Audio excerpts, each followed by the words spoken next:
Hey, what's going on, guys? Pineapple Sway here. Before I get started, just wanted to say Happy Halloween, everybody, and also to please consider liking and subscribing if you like what you see. It's free to subscribe and it helped me out tremendously as I'm trying to reach my goal of 2,000 subscribers. But let's talk about today's video topic. This is a thing I've seen all around the community and on Discord, and even people have asked me this question. So today we're going to be talking about this specific topic, and that is, should Suicide Squad Kill the Justice League be free to play or move to a free to play model? Now, this is definitely like a crazy topic I see like a lot because the way the game's set up, it would make perfect sense for this game to be free to play, but I think from like a business standpoint, it just wouldn't be a financial option for WB and Rocksteady Studios, knowing that this game has already lost so much money and hasn't really, or will probably never make their money back. Switching to free to play may not be the best option, but it has pros and cons. Like most people are going to hop on the game and probably buy those premium skins, and they at least get to play the game for free. But it's just kind of strange because it's like at the same time, you look at Marvel's Avengers, that game wasn't free to play, and that also flopped.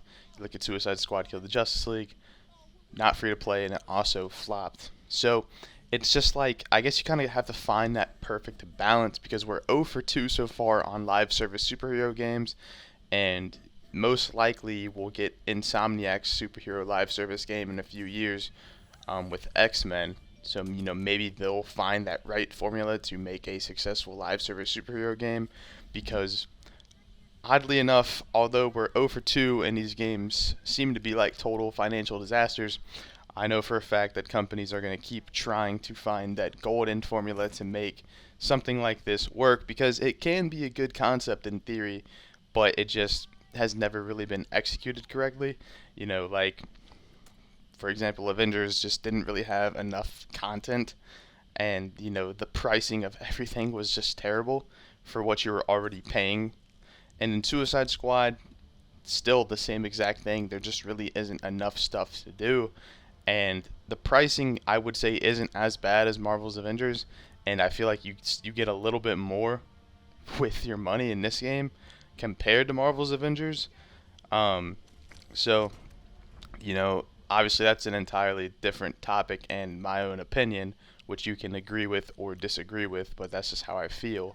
Because, I mean, Marvel's Avengers would literally charge $20 to change the hair color of Black Widow. So, I mean, I'm not even going to go there. But, going back to that free to play, I just don't really think it's in the cards for these big companies to make free to play superhero games. It just honestly the best thing for a superhero game if they want to be live service is just drop the live service entirely. Just go back to what made superhero games popular in the first place, and that single player live service. Although I do think a free to play superhero game would be sick, and I know we have a couple free to play games that are coming out soon, but like, I mean, I know Transformers Reactivate's coming, or if that's a big if, that'll be free to play live service, but it just seems like these games just never really do well. They're never really successful, they never really make money, they don't really last long, and there's never really enough stuff to do. And that's kind of always been the biggest problem. Like Fortnite's really the only exception because Fortnite did it first.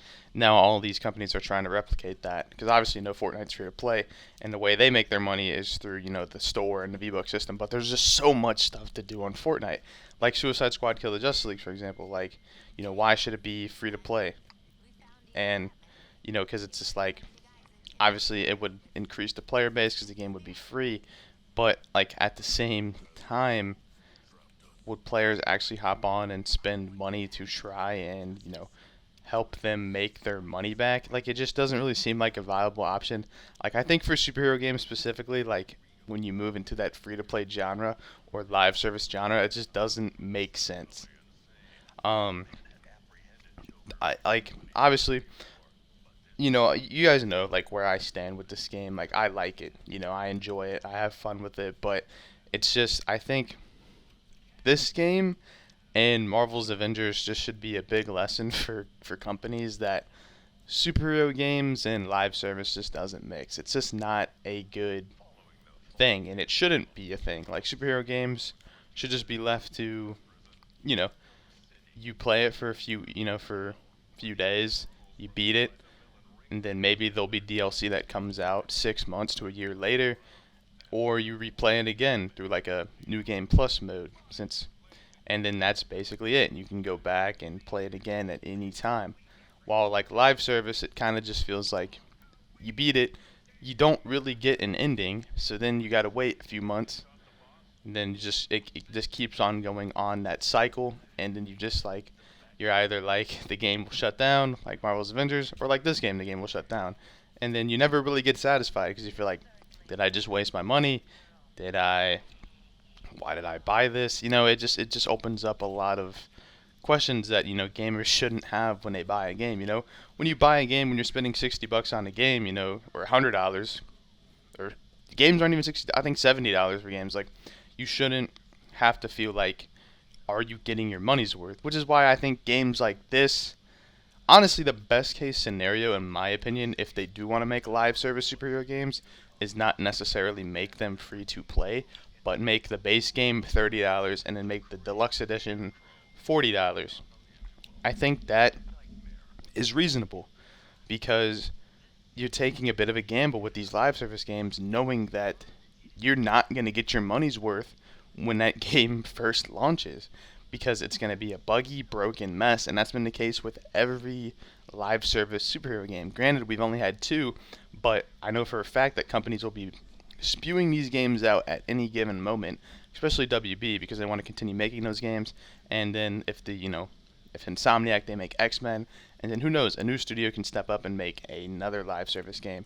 Like, for example, like a lot of people wanted Spider-Man: The Great Web, which would have been live service Spider-Man when you get to play with your friends. And granted, that game could have been a lot of fun and it could have been great, but I guarantee you, it probably wouldn't have lasted long, and it probably would have had the exact same problems that Avengers and this game had.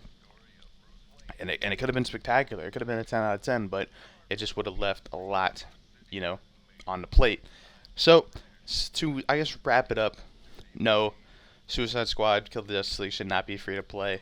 If anything, they should just learn their lessons from Avengers and this game and just abandon the live service free to play model of video game structure and just move back to what made superhero games so popular in the first place, and that's being story based and single player. Obviously, I wouldn't be opposed if eventually we get like a multiplayer story based superhero game with no live service whatsoever, but I don't think that will ever happen, but it would be a lot of fun though. Anyways, though, this is Pineapple Sway. Let me know what you guys think down in the comment section. Should superhero games be free to play? Should this game have been free to play? Let me know. This is Pineapple Sway. Peace out.